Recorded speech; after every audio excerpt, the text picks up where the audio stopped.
Rate Puttaparthi నుంచి హైదరాబాద్కు వస్తున్న హైమారెడ్డి బస్సులో మంటలు చెలరేగడాన్ని చూసి ఆగారు. పోలీసులకు ఆమె సమాచారం అందించడంతో వెంటనే వారు ఘటనా స్థలికి చేరుకొని సహాయక చర్యలు చేపట్టారు.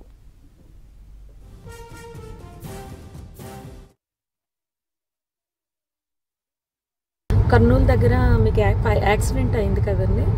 ఆ యాక్సిడెంట్ దగ్గర ట్రాఫిక్ జామ్, దూరంగా ట్రాఫిక్ జామ్ అయింది. ఎందుకు అంత జామ్ ఆగి ఉంది, సాధారణంగా అది ఆగే ప్లేస్ కాదు, ఆగి ఎందుకు ఉంది అని అడిగితే అప్పుడు నా పక్కన కూర్చున్నాడు కాబట్టి డ్రైవర్కి తెలుసు. డ్రైవరు అక్కడ కాలిపోతున్నట్టుంది మ్యామ్, బస్సు కాలుతుంది అక్కడ అన్నారు. సరే గబగబా ఏదైనా హెల్ప్కి వెళ్దామా, అసలు ఏమన్నా పోలీసులు వచ్చారా లేదా అని నేను గబగబా కారు దిగి వెళ్ళానండి. వెళ్ళేసరికి బస్సు తగలబడిపోతుంది. కొంతమంది కింద కూర్చుని ఏడుస్తున్నారు, ఎవరెవరు ఉన్నారని ఏడుస్తున్నారు, కొంతమంది టెన్షన్ పడుతున్నారు, ఇలా ఉన్నారు. ఆ బస్సుకు సంబంధించిన వాళ్ళు అలా వాళ్ళ పరిస్థితి అలా ఉంది. ఇంకా మిగిలిన వాళ్ళ ఫోన్లు అన్నీ కూడా పాప అందులో కాలిపోయాయి. చాలామంది దగ్గర ఏమీ బయటకు వచ్చిన వాళ్ళ దగ్గర ఏమీ రాలేదు. అక్కడ ఉన్న మిగిలిన జనం అండి మొబైల్స్తో వీడియోస్ తీసుకుంటున్నారండి. ఎవరైనా పోలీస్కి కాల్ చేయలేదు. నేను కార్ దిగి వచ్చే హడావుల్లో ఫోన్ ఏమో కార్లో వదిలేశాను.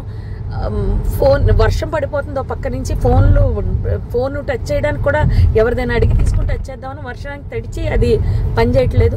నేను మళ్ళీ గబగబా కార్ దగ్గరికి వెళ్ళి వెంటనే కర్నూలు ఎస్పీ గారికి అండ్ ఎస్బీ ఇన్స్పెక్టర్ గారికి కాల్ చేశానండి. లక్కీగా ఎప్పుడో నెంబర్స్ ఉన్నాయి. కాల్ చేస్తే వాళ్ళు ఇమీడియట్లీ రెస్పాండ్ అయ్యారు. వాళ్ళు రెస్పాండ్ అయిన కాసేపటికి రూరల్ సిఏ గారి బృందం అంట వాళ్ళు వచ్చారు. దాని ముందే ఫైర్ స్టేషన్ వాళ్ళు వచ్చేసారు. అండ్ ముందు ఫైర్ స్టేషన్ వాళ్ళని, నెక్స్ట్ ఫైర్ సిబ్బంది, నెక్స్ట్ అంబులెన్సు, పోలీస్ వారు వీళ్ళందరూ వచ్చేసారండి. అప్పటికే ఒక ప్రైవేట్ వెహికల్లో ఒక 6గురిని హాస్పిటల్ పంపించారు. నాతో అతను ఎవరో హరీష్ అంట, ధర్మవరానికి చెందిన అతను. పాపం చాలా మంచి వ్యక్తి ఆయన కూడా. ఆయన ఒక 6గురిని ప్రైవేట్ వెహికల్లో ఎక్కించి పంపించారు. తర్వాత వీళ్ళు వచ్చాక ఒక 5గురిని అంబులెన్స్లో ఎక్కించడం జరిగింది. ఆయన తీసుకెళ్లారండి. ఎస్పీ గారు, పోలీస్ సిబ్బంది అందరూ వచ్చేసారు. అసలు చాలా దారుణం అది.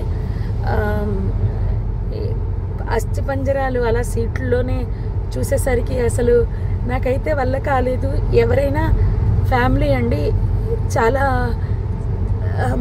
ఆ ఫ్యామిలీ ఎంత బాధపడుతూ ఉంటారో నేను అది తట్టుకోలేకపోయాను.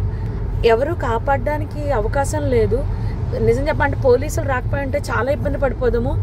హెవీ ట్రాఫిక్ అండి. పోలీసులు లోపలికి రావడానికి బయటకి కూడా ఉండకపోను.